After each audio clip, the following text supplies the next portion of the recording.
प्रबलता के आधार पर।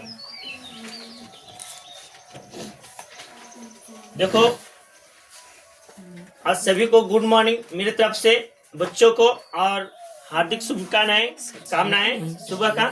और हम लोग जो पढ़ा रहे हो केमिस्ट्री है, क्या है? केमिस्ट्री चैप्टर 2 अम्ल भास्म तथा लवण। समझ गया ना? 10th क्लास का ये भारतीय भवन बुक है। और इससे जो केमिस्ट्री हम पढ़ा रहे हैं, ये अम्ल दो प्रकार के होते हैं, जो प्रबल अम्ल और दुर्बल अम्ल। तो अम्ल दो प्रकार से, तो पहला है प्रबल, क्या?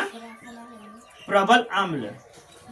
और दूसरा है, तो प्रबल अम्ल किसे कहते हैं और प्रबल अम्ल किसे कहते हैं, ये हम तुमको बताएंगे कि वैसा अम्ल जो जल में घुलकर, वैसा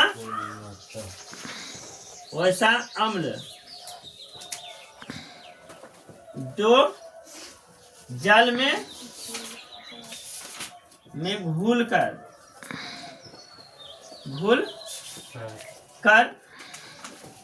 अधिक मात्रा में हाइड्रोजन आयन प्रदान करता है, हाइड्रोजन आयन देता है, हाइड्रोजन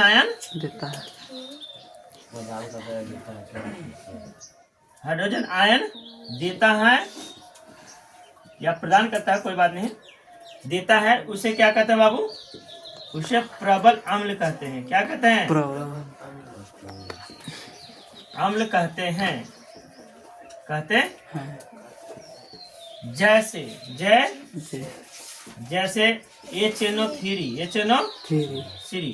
H2SO4 तो HCl क्या हो गया? ये सब प्रबल अम्ल है। क्या है? प्रबल अम्ल ETC। अब दुर्बल अम्ल किसे कहते हैं? तो वैसा अम्ल जो जल में घुलकर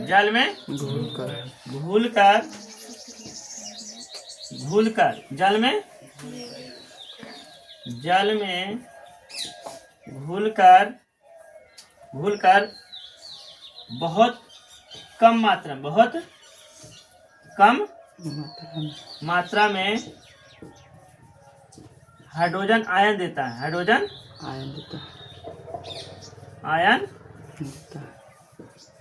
है, उसे दुर्बल अम्ल कहते हैं। क्या कहते हैं? अम्ल कहते हैं, दुर्बल। जैसे इसका परिभाषा जो है, जैसे में जगह CH3COOH और भी एग्जाम्पल है, तो इसका हो जाएगा कुछ H3CO4 फिर तुमको H3CO4 अब हो जाएगा H2PO4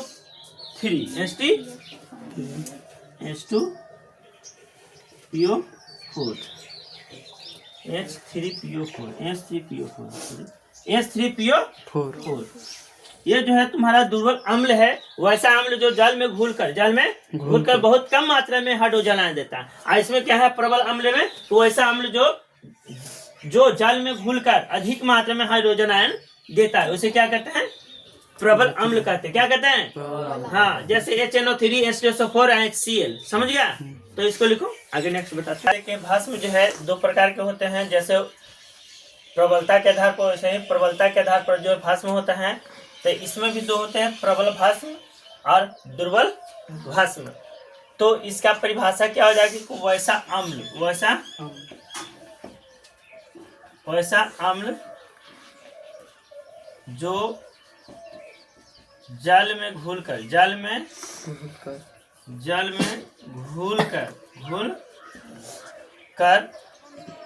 काफी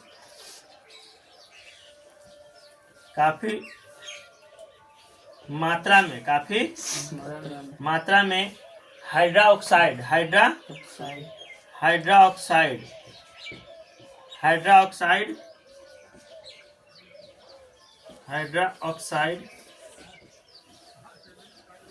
प्रदान करता है उसे क्या कहते हैं? उसे प्रबल भस्म कहते हैं। प्रबल भस्म कहते हैं। तब प्रबल भस्म का जैसे में क्या बन जाएगा तुमको मालूम है ना? जैसे में NaOH और KO पोटासियम हाइड्रोक्साइड। फिर क्या हो जाएगा? है क्या लिखा थे? नहीं पता? अरे NaOH और KOH और क्या लिखा थे? आना पता है? और क्या पता है? LiOH ना लिखाए थे? लिथियम हाइड्रोक्साइड नहीं लिखाए थे रे? लिखाए थे ना? ETC कुछ याद नहीं करता है। तो देखो वैसा अम्ल जो जल में घुलकर काफी मात्रा में हाइड्रोक्साइड प्रदान करता है उसे क्या कहते हैं? प्रबल भस्म कहते हैं। क्या कहते हैं? वैसा भस्म सॉरी, हाँ ठीक है बोलिए। वैसा भस्म जो जल में घुलकर काफी मात्रा में हाइड्रोक्साइड प्रदान करता है उसे प्रबल भस्म कहते हैं। प्रबल। अब इसका परिभाषा दुर्बल अम्ल के क्या देंगे? वैसा भस्म जो जल में घुलकर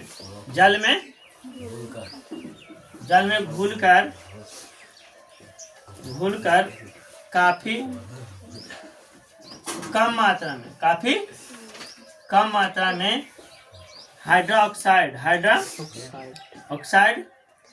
प्रदान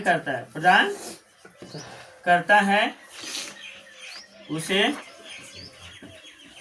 दुर्बल भस्म कहते हैं। क्या कहते हैं?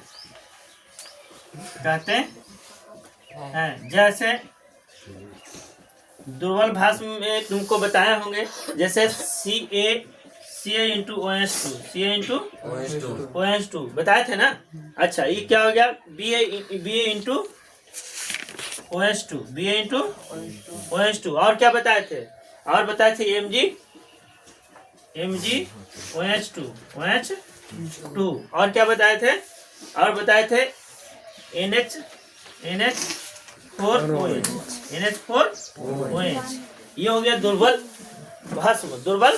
भस्म। इसका एग्जाम्पल देख लो। ये दुर्बल भस्म में आता है, ये दुर्बल प्रबल अम्ल में आता है। प्रबल भस्म में आता है। तो देखो प्रबल जो जिसका ज्यादा ताकत होता है, हाँ जैसे NaOH, KOH, LiOH, ठीक है। अब इसका दुर्बल जो होता है, जो कम मात्रा में कुछ होता है, हाइड्रोक्साइड प्रदान करता है। कम मात्रा में उसे दुर्बल भस्म कहते हैं। जैसे CaOH2, BaOH2, MgOH2, NH4OH, ये सब जो है दुर्बल भस्म है। समझिए ना? नेक्स्ट आगे जो है हम बताते हैं। पानी क्या मिलाते हैं? तो ऊष्मा प्रदान करता है। क्या प्रदान करता है? ऊष्मा। इसके साथ देता क्या है हमको? तो ऊष्मा शोषी देता है। क्या देता है? ऊष्मा शोषी का मतलब समझते हो? मैंने ठंडक प्रदान करता है। ऊष्मा शोषी अभिक्रिया होती है। ऊष्मा शोषी अभिक्रिया होती है। अच्छा, जब हम भस्म में मिलाते हैं, भस्म में जब पानी हम मिलाते हैं, जल को मिलाते हैं, तो क्या हमको देता है? तो यही ऊष्मा देती है। तो किस प्रकार का ऊष्मा देता है? तो ऊष्मा छेपी देती है। क्या देती है? ऊष्मा छेपी, यानी गर्म हमको अभिक्रिया देती है। ऊष्मा छेपी के मतलब हो ये तो ठंड हो गया, ठंडक प्रदान करता है, ये गर्म प्रदान करता है। ठीक है।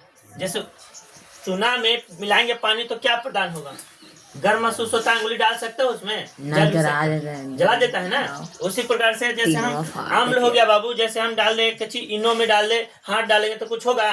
नहीं होगा, कुछ नहीं होगा। इसलिए ऊष्मा शोषी हो गया, उसमें ऊष्मा निकलती है। और इसमें ऊष्मा छेपी है तो उसमें वाष्प निकलेगा। क्या निकलेगा? ऊष्मा शोषी के मतलब क्या निकलना? ठंडक प्रदान करना। ठीक है। और ऊष्माक्षेपी के मतलब गर्म प्रदान करना, उसमें ऊष्मा निकलती है, ऊष्माक्षेपी अभिक्रिया होती है।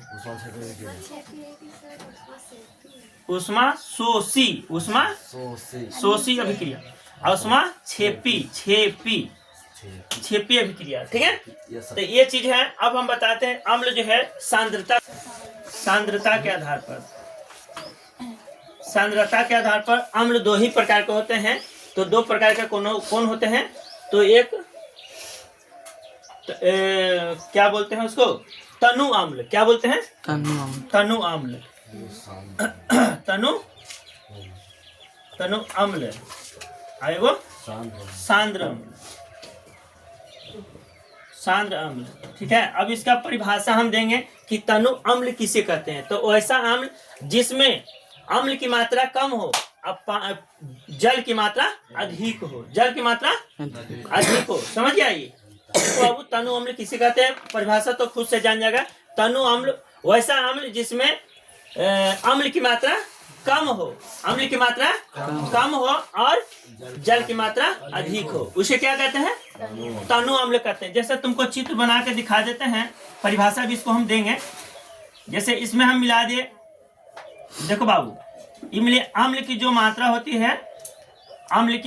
होती है, जैसे HCl, क्या HCl अम्ल है ना, इसमें 5% अम्ल मिला दिए। और जल कितना प्रतिशत है? 95%। जल कितना है? 95%, ठीक है। तो ये तो समझ जाएगा ना, वैसा अम्ल लिख देते हैं कि वैसा अम्ल जिसमें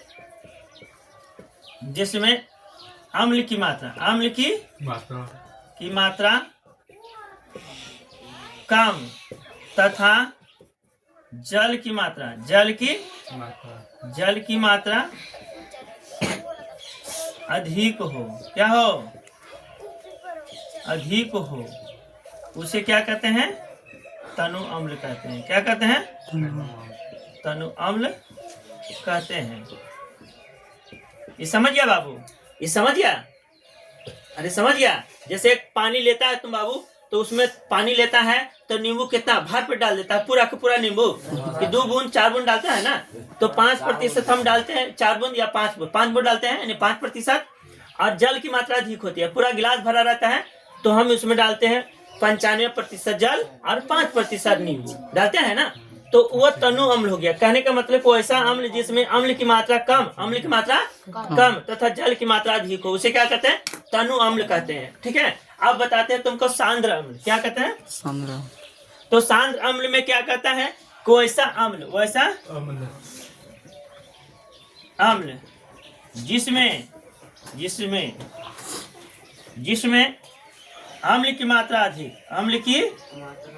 अम्ल की मात्रा अधिक, तथा जल की मात्रा कम हो, उसे क्या कहते हैं? बाबू? उसे सांद्र अम्ल कहते हैं। क्या कहते हैं? सांद्र अम्ल कहते हैं। जैसे इसको बता देते हैं एग्जाम्पल दे करके, जैसे बता देते हैं बाबू कि 99% इसमें क्या डालेंगे हम। जैसे H2SO4 डालिए बाबू। जैसे एक लेते हैं टब, इसमें हम डाल देते हैं H2SO4 डाल देते हैं, तो कितना प्रतिशत डालेंगे? तो ये है अम्ल। तो मान लीजिए हम 99% डाल देते हैं, समझ गया ना? 99% और 1% जल डालते हैं, 1% जल। तब बताओ कि इसमें जो है ऐसा अम्ल जिसमें अम्ल की मात्रा अधिक तथा जल की मात्रा कम हो, उसे क्या कहते हैं? सांद्र अम्ल कहते हैं। समझ में आ गया? ये समझ में आ गया बाबू? अरे समझ में आ गया? तो ये देख लो और देख करके लिखो, उसके बाद हम आगे नेक्स्ट बताते हैं पीएच स्केल। क्या? PH scale. पीएच का जो फुल फॉर्म होता है तुमको बता देते हैं, power of hydrogen, power of hydrogen, power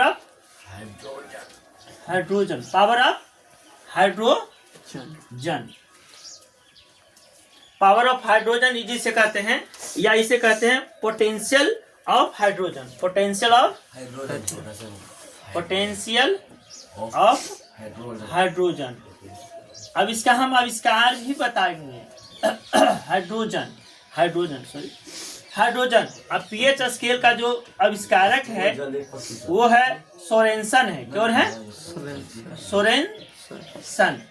इसका आविष्कार हुआ था 1909 ईस्वी में। 1909 ईस्वी में पीएच स्केल का जो फुल फॉर्म है पावर ऑफ हाइड्रोजन, इसे पोटेंशियल ऑफ हाइड्रोजन भी कह सकते हैं। समझ में आ गया? तो इसका खोज जो किया था पीएच स्केल का खोज नहीं लिखेंगे तो लोग खोजने लगेगा कहाँ लिखे हैं। तो पीएच स्केल का जो आविष्कार है कौन है? सोरेनसन है। इसका आविष्कार कब हुआ? 1909 ईस्वी में। समझ में आ गया? तो ये पीएच स्केल है। तो पीएच स्केल हम बताते हैं कि पीएच स्केल में उदासीन कितना होता है, कहाँ कहाँ होता है। देखो बाबू, ये है, मान लो कि यहाँ से शुरू करते हैं, यहाँ से है 7। क्या है? 7। शायद किताब में भी देखा होगा। और 7 वाला जो पार्ट है वो तुम्हारा उदासीन होता है। क्या होता है? उदासीन। क्या होता है? उदासीन। जैसे पानी देखो बाबू, पानी का पीएच जो मान होता है 7 होता है। क्या होता है? न खट्टा न मीठा, न तीता न तीखा, न तीखा है ना, न कड़वा है ना, कुछ लगता है, कहीं कहीं खारा लगता है, तो पीएच स्केल में थोड़ा सा 7.1 में बढ़ोतरी या घटोतरी होता है कि नहीं होता है। तो ये पीएच स्केल तो 7, 6, 5, 4, 3, 2, 1। देखो पीएच स्केल दिया है कि नहीं, है ना। अब पीएच स्केल फिर 0 हो जाता है यहाँ पे, ठीक है। फिर 7 के बाद 8, 9, 10, 11, 12, 13, 14। देख लो 14 तक है कि नहीं। ये इसकी क्षारीयता बढ़ती है। क्षारीयता प्लस होती है। आइए अम्लीयता प्लस होती है। अम्लीयता प्लस। देखो अम्लीयता दिया हुआ कि नहीं, इधर में अम्लीयता। तो कहने का मतलब 6, 5, 4, 3, 2, 1, 0 है ना। फिर यहाँ से 7, 8, 9, 10, 11, 12, 13 और 14। ये देखो ये पीएच स्केल है। इतना समझ में आ रहा है कि नहीं आ रहा? तो पीएच स्केल है। ये जो उदासीन होता है, ये क्षारीयता जब इधर से जाते हैं 7 से नीचे आते हैं तो इसको अम्लीयता बढ़ता है। इधर जाते हैं तो क्षारीयता बढ़ता है। समझ में आ गया? तो मिट्टी उस प्रकार से होती है, क्षारीय और होता है ना। तो हाँ, क्षारीय हो गया तो मानो कि समझो कि उसमें कोई उपज नहीं होने वाला, समझ गया ना। और जब अम्लीय होता है तो उपजाऊ होता है, समझ गया ना। उसका ग्रोइंग पावर थोड़ा अधिक होता है कि नहीं होता है। तो चलो हम मिट्टी पढ़ने जाते हैं, जाकर के पीएच स्केल पर आते हैं, पीएच स्केल बताते हैं। तो ये क्षारीयता बढ़ते गया, अम्लीयता बढ़ते गया। इधर में गए तो इधर से यहाँ गए तो बढ़ा, यहाँ से कहाँ गए, इधर से इधर गए तो बढ़ा ना, दोनों तरफ में गए। तो क्षारीयता इधर की ओर जाते हैं, इधर की ओर जब 7 से नीचे जाते हैं तो इधर बढ़ेगा, इधर बढ़ेगा। समझ में आ गया? तो पीएच मान तब हम बताते हैं पीएच मान। तो पीएच मान होता है बाबू 6, जिसका मान होता है वो अम्ल होता है। तो अम्ल तो होता है लेकिन दुर्बल अम्ल हो जाएगा। क्या हो जाएगा? दुर्बल अम्ल। समझ गया ना। अब मान लो कि हो गया क्या चीज, 5 हो गया, 1 हो गया, फिर क्या हो गया 1.5 हो गया, 1.5। तो ये जो है अम्ल किस प्रकार का है ये तुमको बताते हैं। तो ये जैसे अम्ल इसका बढ़ेगा ना, ज्यादा रहेगा अम्ल जिसका ज्यादा रहेगा वो दुर्बल अम्ल रहता है। क्या रहता था? आज कम हो गया तो अम्ल क्या होगा? प्रबल अम्ल हो गया। क्या हो गया? ये देखो 1.5 है तो ये अम्ल है लेकिन प्रबल अम्ल है। कौन सा अम्ल है लेकिन प्रबल अम्ल है, ठीक है। ये सब क्या है? प्रबल अम्ल। जैसे अम्लीयता जिसका कम रहेगा उस प्रबल अम्ल कहा जाएगा, मतलब समझा जाएगा। और जिसका थोड़ा सा अधिक रहेगा तो उसको दुर्बल अम्ल कहा जाएगा। चलो ठीक है।